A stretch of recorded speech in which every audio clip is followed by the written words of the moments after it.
जो दादा के शागिर्द हैं, जो दादा के काफिला इखलास का जो हिस्सा हैं, ऐसे हज़ार जिन्नात भी आकर खड़े हो जाएं, आप तोड़ सकते हैं, उड़ा सकते हैं, जला सकते हैं। कि सुलेमान अलैहिस्सलाम जादू किया करते थे, जादू के ज़रिए सारी हुकूमतें चलाते थे। ये उनका ही नक्शा है, ये उनकी इबारत। इसके अंदर सारी जगहों पे अल्लाह यही बता रहा है, इंसान बहुत ताकतवर है और इसे ताकत अल्लाह से। अल्लाह ताला ये भी बता रहा है कि सुलेमान अलैहिस्सलाम को किस टाइप की एनर्जीज और पावर्स कहाँ से दिए गए थे, मानबंदी के काम होते हैं, इस तरह के काम में। जब मैं वो नक्शे बताऊंगा आपको, तो साथ ही साथ में मैं आपके कौन से कलर की इंक यूज़ करना है, कौन से कलर का पेन यूज़ करना है, मैं वो भी बिस्मिल्लाहिर्रहमानिर्रहीम। अस्सलाम वालेकुम व रहमतुल्लाहि व बरकातुहू। नाज़रीन, मैं हकीम नासिर अली आप सबका खुशामदीद कहता हूँ काफिला इखलास में। उम्मीद करता हूँ आप सब खैरियत से हैं और आप सबको शाबान का ये मुबारक महीना मुबारक हो। रमज़ान की तैयारी का महीना है, नबी करीम सल्लल्लाहु अलैहि वसल्लम का महीना है। खूब कसरत से इस्तग़फ़ार करें, रमज़ान की तैयारी करें, ताकि हमें रमज़ान में इबादतें करने में और रोज़े रहने में आसानी हो। इतनी मेहनत करें इस महीने में, बहुत प्यारा महीना है। कभी हम तफसील से शाबान की बरक़ात और फ़यूज़ात के बारे में बात करेंगे इंशाअल्लाह। हो सकता है 15वें रमज़ान से एक दिन पहले हम इसके ऊपर बात करेंगे, शाबान की तफसील बात करेंगे इंशाअल्लाह। आज का हमारा मौजू है इल्मुल नक़श। जब हम इल्मुल नक़श की बात करते हैं तो तिलिस्म और सुलेमान अलैहिस्सलाम के बारे में अगर हम बात नहीं करेंगे तो ये कन्वर्सेशन कम्प्लीटली बेकार हो जाएगा, क्योंकि इसमें बहुत सारी बातें हैं, बहुत सारे कन्फ्यूजन्स हैं, कंक्लूजन्स हैं, कॉन्ट्राडिक्शंस हैं। ये दो, एक तो सुलेमान अलैहिस्सलाम और दूसरा तिलिस्म, तिलिस्मात, इसके बारे में। तिलिस्म है क्या? पहले हम तिलिस्म से शुरू करते हैं। तिलिस्म है क्या? तिलिस्म एक लैंग्वेज है, लैंग्वेज ऑफ साइंस, इशारात, लैंग्वेज ऑफ साइंस, जो इदरीस अलैहिस्सलाम के ऊपर उतारी गई थी। इंसानों में इदरीस अलैहिस्सलाम के ऊपर उतारी गई थी। इदरीस अलैहिस्सलाम के दौर में अल्लाह ने बहुत सारी नियामतें से नवाजा था इंसान को। उसी दौर में क़लम भी इन्वेंट हुआ था। क़लम का इल्म जो है वो इदरीस अलैहिस्सलाम के ऊपर उतारा गया था। तिलिस्म, लैंग्वेज ऑफ साइंस, ये असल में जिन्नात की लैंग्वेज है। जिन्नातों की जो ज़बान है, जो वो लैंग्वेज यूज़ करते हैं, जो लैंग्वेज का इस्तेमाल करते हैं लिखने में, पढ़ने में, अपने हर काम के अंदर जो लैंग्वेज का वो यूज़ करते हैं, वो है तिलिस्म। तिलिस्मात जिन्नात की लैंग्वेज है, जिन्नात की ज़बान है। जो ख़त ख़ुतूत वग़ैरह जो है जिन्नात तिलिस्म से करते हैं, तिलिस्म लैंग्वेज को यूज़ करते हैं इसके अंदर। इसका हमारे पास बहुत अच्छा सबूत खिलाफत अब्बासियत के अंदर एक खलीफा गुजरे हैं जिनका नाम है मामूर रशीद। इन्होंने बहुत अच्छे काम किए हैं रिसर्च पर, और इनका एक मूवमेंट बहुत मशहूर रहा है। मैं कभी गोल्डन एज ऑफ मुस्लिम्स पर बात करूँगा, उसके अंदर इनका भी टॉपिक आता है। एक दूसरा पहलू भी है इसका कि इन लोगों ने अइम्मा के साथ में किस तरह बिहेव किया था, वो अलग टॉपिक है, हम कभी उसके बारे में भी बात करेंगे। लेकिन बहुत बेहतरीन मूवमेंट जो चला था इनके दौर में, वो था मूवमेंट ऑफ ट्रांसलेशन। आप हैरान हो जाएंगे इस जुमले को सुनकर, अभी जो मैं बताने जा रहा हूँ। ये बीबीसी की रिपोर्ट है।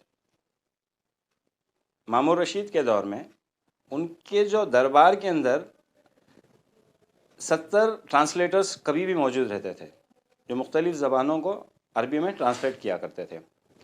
इनकी जो सैलरी है उस दौर में, it was around somewhere around $24,000। उस दौर की मैं बात कर रहा हूँ जब इनकी जो सैलरी थी $24,000, जो तकरीबन आज के 30 से 35 लाख इंडियन करेंसी होती है। 30 से 35 लाख जो सैलरी थी वो उस दौर में, मामूर रशीद के दौर में, ट्रांसलेटर्स को दी जाती थी। ये एक ऐसा दौर था, इतना ब्यूटीफुल दौर था, जिसके अंदर रद्दी सोने के दाम में ख़रीदी जाती थी। आप अगर कोई भी किताब, कोई भी बुक, ओल्ड लिटरेचर अगर आप लाकर यहाँ पर देते थे दरबार में, तो वो किताब का जितना वज़न होता था उतने वज़न का आपको सोना दिया जाता था। ये ऐसा गोल्डन एज था। यहाँ पर क्या किया था, सारे दुनिया के कोने कोने से हर एक ट्रांसलेटर्स को जमा किया गया था और बाकायदा उन्होंने एक सिटी बनाई थी और सिटी के अंदर बाकायदा ऑर्डर किया गया था कि जितनी भी कंट्रीज हैं, नो रिलीजन बार, हर रिलीजन का, हर मज़हब का आदमी, इधर तक कि हिंदुस्तान से, ईरान से, चाइना से बहुत से लोग वहाँ पर गए थे। इसीलिए उस वक्त में बहुत सारे इन्वेंशंस मुसलमानों के हाथ में हुए थे, बहुत सारे रिसर्चेस मुसलमानों के हाथ में हुए थे। तो ये सारी किताबों को वहाँ पे ट्रांसलेट किया जाता था। हमारे इस टॉपिक में मैं इनकी डिटेल, थोड़ी सी डिटेल इसलिए बता रहा हूँ कि जब आपने रिसर्च किया था तो इनकी रिसर्च में और एक रिसर्च भी था, पिरामिड के अंदर क्या है, इसकी तामीर किस तरह की गई है, इसका कंस्ट्रक्शन किस तरह किया गया है, इस रिसर्च पर भी ये लगे थे। तो एक वक्त ऐसा आया कि ये मेन चैम्बर तक पहुंच गए। जैसे ही ये मेन चैम्बर के पास पहुंचे, तफसीली वाक़या मैं नहीं बताऊंगा, बहुत लंबा वाक़या है। जैसे ही वो मेन चैम्बर तक पहुंच गए, पिरामिड के, इजिप्ट पिरामिड के, जब वो मेन चैम्बर तक पहुंचे तो मेन चैम्बर के पास आपको सहन, जैसे हमारे यहाँ भी वो आजकल बना देते हैं ना दीवार की तरफ शोकेस जैसा, एक खिड़की जैसा या फिर कुछ ऐसा, कुछ फ्लावर पॉट्स रखने के लिए या कुछ भी ऐसा सहन जैसा जो बना देते हैं, एक शोकेस जैसा जो बना देते हैं, ऐसा एक सहन था वहाँ पर। वो सहन के पास में आकर के कुछ दिरहम रखे हुए थे, बैग्स में, दिरहम के बहुत बैग्स थे वहाँ पर, और वहाँ पर एक ख़त रखा हुआ था। तो ख़त जब उनके जो भी वहाँ के ज़िम्मेदार थे, उस रिसर्च में जो भी ज़िम्मेदार थे, उन्होंने जब वो ख़त उठाया तो उनको वो लैंग्वेज समझ में नहीं आई। तो आप लेकर दरबार में आए, तो दरबार में पता लगाया गया कि ये लैंग्वेज तिलिस्म लैंग्वेज में है। जिन्नात के हेड्स ने, जो वहाँ पर मुहाफिज़ हैं, पिरामिड का जो मेन चैम्बर जहाँ तक ये पहुँचे थे, वहाँ के जो मुहाफिज़ हैं वो जिन्नात थे। तो जिन्नात ने तिलिस्म लैंग्वेज में एक लेटर लिखा था खलीफा मामूर के नाम, मामूर रशीद के नाम। उसमें लिखा गया था, बहुत सारी लंबी तफसील है उस ख़त की, उसमें शॉर्ट में लिखा गया था कि जितना आपने ख़र्चा किया है यहाँ तक पहुँचने में, जितना आपका लेबर लगा है, जितना आपका कॉस्ट लगा है, जितना आपको मेहनत लगा, जितना भी आपका पैसा लगा है, उससे दुगना है ये। आप हिसाब डाल कर देख लें, उससे दुगना है। अब उसी तरह वापस चले जाएं जिस तरह आप आए थे, और इसको इसी तरह बंद कर दें कि किसी को पता ना चले कि ये कभी खुला था। एक्चुअली यहाँ पर मेन पॉइंट क्या है, मामूर रशीद के दौर तक, जहाँ पे उतना बड़ा ट्रांसलेशन मूवमेंट चल रहा था, उस दौर में भी जिन्नात जो ख़त लिख रहे थे, दैट ख़त was written in Tilism language. तिलिस्म के कुछ हुर्फ हैं। मैं ये तिलिस्म के बारे में इतनी डिटेल क्यों बता रहा हूँ, आपको आगे पता चलेगा क्यों मैं इसकी डिटेल बता रहा हूँ। जैसे मैंने बताया कि हर लैंग्वेज ने तरक्की की है। इदरीस अलैहिस्सलाम के दौर में इंसानों पर ये तिलिस्म के लैंग्वेज का राज खुला था। उसके बाद में जब वक्त जैसे जैसे आगे बढ़ता गया ना, तो हर लैंग्वेज ने, जैसे नेचुरली हर दुनिया के अंदर हर लैंग्वेज ने तरक्की की, डेवलपमेंट्स की, कुछ हुर्फ ऐड किए गए, कुछ एडिटिंग की गई।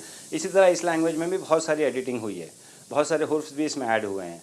इसमें कई तरीक़े के हुर्फ भी लिखे जाते हैं, नॉट ओनली इन वन, एक स्टाइल में नहीं बल्कि 3 या 4 स्टाइल में लिखे जाते हैं तिलिस्म के हुर्फ। लैंग्वेज पहले सिर्फ साइंस की तरह बना दिया करते थे, वो साइंस उनको समझ में आती थी। अभी मैं आपको स्क्रीन के ऊपर दिखा रहा हूँ, आप देख लीजिए इसको। इधर उधर से थोड़ा रिसर्च करने में मुझे कुछ 3-4 टाइप के इनके तिलिस्म के वर्ड्स मिले हैं, हुर्फ मिले हैं। आप इससे ज़रा देख लें, एक बार देख कर इसके एक स्क्रीनशॉट ले लें। आप इसके एक स्क्रीनशॉट ले लें, आपको काम आएगी। आइंदा आपको समझ में आएगा कि मैं अभी किस टॉपिक पे बात करना चाह रहा हूँ। तो ये हो गया तिलिस्म का detail. Tilism the language of sine, जो इंसानों में इदरीस अलैहिस्सलाम के ऊपर उतारी गई थी, बट ये जिन्नात की लैंग्वेज है। उस टाइम पे सिर्फ साइंस बना दिया करते थे, वो उनको इन्फॉर्मेशन मिल जाती है, वो फ़ौरन उस साइंस के हिसाब से वो काम कर दिया करते। तिलिस्म क्या है? एक लैंग्वेज है जो इंसानों पे इदरीस अलैहिस्सलाम के ऊपर उतारी गई थी, लैंग्वेज ऑफ साइंस। लेकिन ये लैंग्वेज जिन्नात की है। जिन्नात इंसान से पहले आए हैं दुनिया में, नेचुरली ये इनके पास पहले से ये लैंग्वेज इनके पास मौजूद है। तो ये तिलिस्म उनकी लैंग्वेज है। जो हमें इसका सबूत कहाँ से मिलता है? मामूर रशीद के इस वाक़ये से, पिरामिड के वाक़ये से, कि ये इसका सबूत मिलता है हमको। ये एक पॉइंट हो गई। तो ये बात यहाँ पर क्लियर हो गई कि तिलिस्म एक्चुअली क्या है। अब अगर आप गूगल करेंगे, अभी आप मेरा वीडियो थोड़ा देर के लिए पॉज करें और गूगल करें या फिर यूट्यूब में सर्च करें, जैसे ही आप मारेंगे तिलिस्म या तिलिस्मात, ऐसी वाहियात चीज़ें आपको देखने को मिलेंगी कि आप खुद हैरान हो जाएंगे। इतना बदनाम कर दिया है, इतना बदनाम कर दिया है।